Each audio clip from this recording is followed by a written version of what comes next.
Hi guys, welcome back to my YouTube channel. അപ്പോൾ ഇന്ന് ഞാനൊരു ചട്ടിയൊക്കെ അയച്ചു വന്നത് നിങ്ങൾ വിചാരിക്കും എന്തായി ചട്ടിയിലെന്നല്ലേ. നിങ്ങൾ എൻ്റെ ഷോർട്സ് കണ്ട ആളുകളാണെങ്കിൽ മനസ്സിലാവും കേട്ടോ. നമ്മളിന്നൊരു അടിപൊളി ബിരിയാണി ഉണ്ടാക്കാൻ പോവാണ് കേട്ടോ. രാവിലെ തന്നെ ഏട്ടൻ വിളിച്ചു പറഞ്ഞു എന്ന് ഞാൻ പറഞ്ഞല്ലോ. നല്ലൊരു അടിപൊളി ബിരിയാണി ഉണ്ടാക്കണം. ഞാൻ മീൻ അങ്ങോട്ട് കൊടുത്തയച്ചിട്ടുണ്ട്. നല്ല ബിരിയാണിക്ക് വേണ്ട വലിപ്പത്തിലാണ് ഞാൻ മുറിച്ച് വിട്ടത്. ഈ മീനിൻ്റെ പേരറിയണ്ടേ ഗൈസ്, നല്ല പപ്പൻസ് ആണ് കേട്ടോ. പക്ഷേ എനിക്ക് നല്ല ആഗ്രഹം ഉണ്ടായിരുന്നു ആ വലിയ മീനൊന്ന് നിങ്ങളെ കാണിക്കണമെന്ന്. പക്ഷേ എന്ത് ചെയ്യാനായിട്ട് മുറിച്ചാണ് വിട്ടത്. പിന്നെ ഒന്നും നോക്കിയില്ല, അമ്മ കഴുകി മസാലയൊക്കെ പുരട്ടി എൻ്റെ കയ്യിലേക്ക് തന്നു കേട്ടോ. പിന്നെ ഞങ്ങൾ രണ്ടുപേരും കൂടി ഒരു അടിപൊളി ഫിഷ് ബിരിയാണി, അതാ പപ്പൻസ് ബിരിയാണി ഉണ്ടാക്കാൻ പോവാണ് കേട്ടോ. അപ്പോൾ ആദ്യം തന്നെ പറയട്ടെ, ഒരുപാട് നന്ദിയുണ്ട് എന്നെ സപ്പോർട്ട് ചെയ്യുന്നവർക്ക്. നമ്മുടെ ഫാമിലി 5000 സബ്സ്ക്രൈബേഴ്സ് നിറഞ്ഞിരിക്കുകയാണ് കേട്ടോ.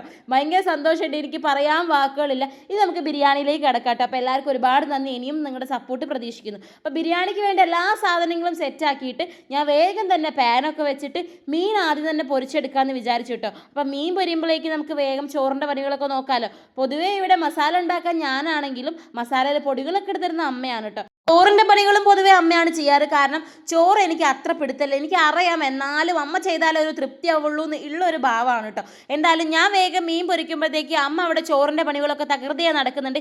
ഇതിനിടയിൽ ഒരു ടാസ്ക് ഉണ്ട് ഗൈസ്, നമുക്ക് എന്തായാലും വീഡിയോ കൂടെ എടുക്കണമല്ലോ. അപ്പോൾ എനിക്ക് വീഡിയോ എടുക്കണം. സ്റ്റാൻഡിൽ വെച്ച് കഴിഞ്ഞാൽ വിചാരിച്ച പോലെ കിട്ടൂല എന്ന് അറിയുന്നത് കൊണ്ട് തന്നെ ഞാൻ രണ്ടും കൂടെ ഹാൻഡിൽ ചെയ്യാണ്. അതിൻ്റെ ചെറിയ പോരായ്മകൾ ഉണ്ടാവും, നിങ്ങൾ ക്ഷമിക്കണം കേട്ടോ. അപ്പോൾ അതാ നമ്മളൊരു നോൺ സ്റ്റിക്ക് പാൻ വെച്ച് അതിലേക്ക് കുറച്ച് ഓയിൽ ഒഴിച്ചിട്ട് പിന്നെ കുറച്ച് നെയ്യ് ഒഴിച്ചിട്ട് ആദ്യം തന്നെ അണ്ടിപ്പരിപ്പ് മുന്തിരിക്കോട്ട് വറുത്തെടുക്കുക കേട്ടോ. ഇവരാണല്ലോ ഗാർണിഷിൻ്റെ മെയിൻ ഐറ്റംസ്. ആരൊക്കെ ഇത് കഴിക്കാറുണ്ട് ബിരിയാണിയിൽ?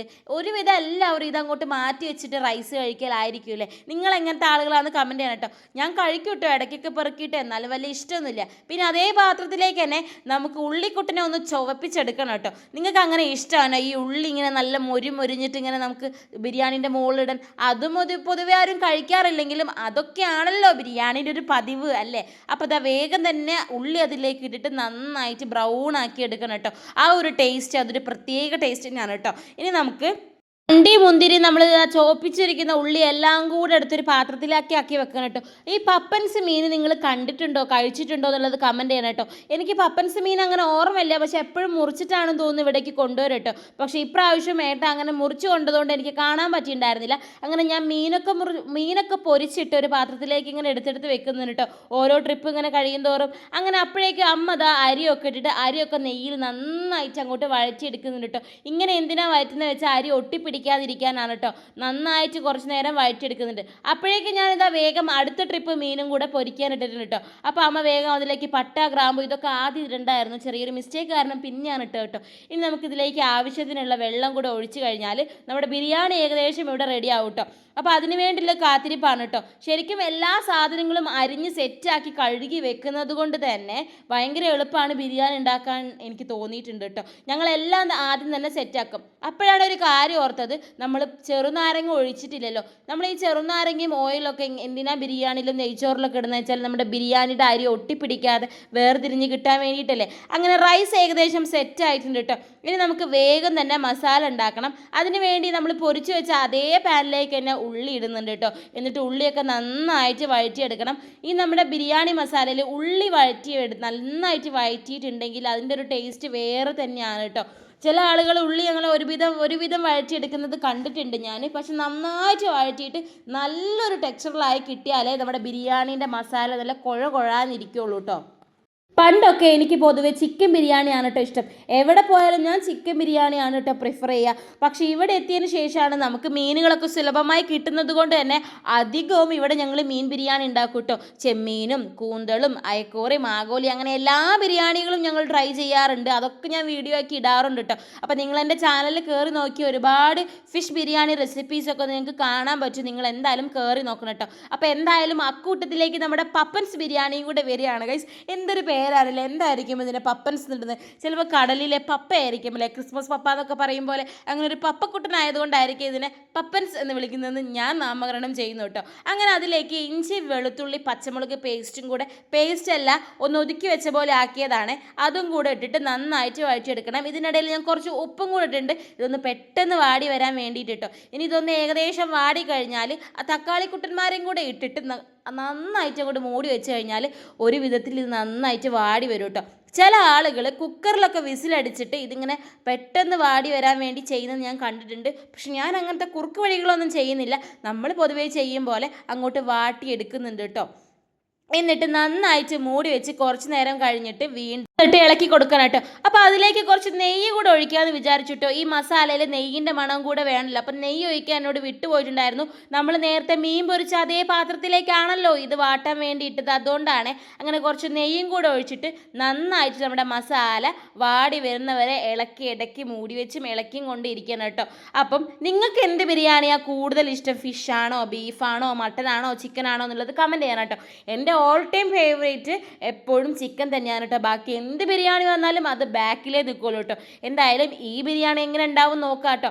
അപ്പോൾ അതിലേക്ക് നമുക്ക് നമ്മുടെ ഉള്ളിയൊക്കെ വാടി വന്നു. അതിനിടയിൽ അമ്മ മുളക് ഇട്ടത് ജസ്റ്റ് മാറി അവിടെ മൊത്തം കൊളായി പോയിട്ടോ. പിന്നെ വീണ്ടും മുളക് പൊടി, മഞ്ഞൾപ്പൊടി, മല്ലിപ്പൊടി, ഞങ്ങൾ എന്ത് ബിരിയാണി ഉണ്ടാക്കുമ്പോൾ ചിക്കൻ മസാല അത് മസ്റ്റാണ് കേട്ടോ. നിങ്ങൾ ഞങ്ങളെ പോലെ ആണെങ്കിൽ കമൻറ്റ് ബില്ലോ കേട്ടോ. അങ്ങനെ ചിക്കൻ മസാലയും ഉപ്പും എല്ലാം കൂടെ ഇട്ടിട്ട് നമ്മുടെ മസാല നന്നായിട്ട് അടച്ച് വെച്ച് വേവിച്ച് അതിലേക്ക് ആവശ്യത്തിനുള്ള ഉപ്പും കൂടെ വേണമെങ്കിൽ ഇട്ടിട്ട് നന്നായിട്ട് അങ്ങോട്ട് ഇളക്കുക കേട്ടോ. അപ്പോഴാണ് നമ്മൾ നേരത്തെ മുരുമുരാന്ന് മുറിച്ച് വെച്ച ആ നമ്മുടെ ചുവപ്പിച്ച ഉള്ളിയില്ലേ അതും കൂടെ കുറച്ചിടുന്നുണ്ട്. അതിൻ്റെ ടേസ്റ്റ് ഒന്ന് വേറെ തന്നെയാണ്.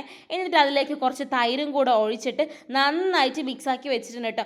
തൈര് ഒഴിച്ച് കഴിഞ്ഞാൽ നമ്മൾ കുറേ അത് വേവിക്കേണ്ട ആവശ്യമില്ല. അതിലേക്ക് നമ്മൾ പൊരിച്ച് വെച്ചിരിക്കുന്ന ഓരോ മീനുകളും എടുത്തിട്ട് നിരനിരയാ വരി വരിയാ ഒട്ടകങ്ങൾ വരി വരി വരിയ എന്ന് പറയുന്ന പോലെ മീൻകുട്ടന്മാർ നിര നിര നിരയായി അങ്ങനെ നിരത്തി വെച്ചിട്ടുണ്ട് കേട്ടോ.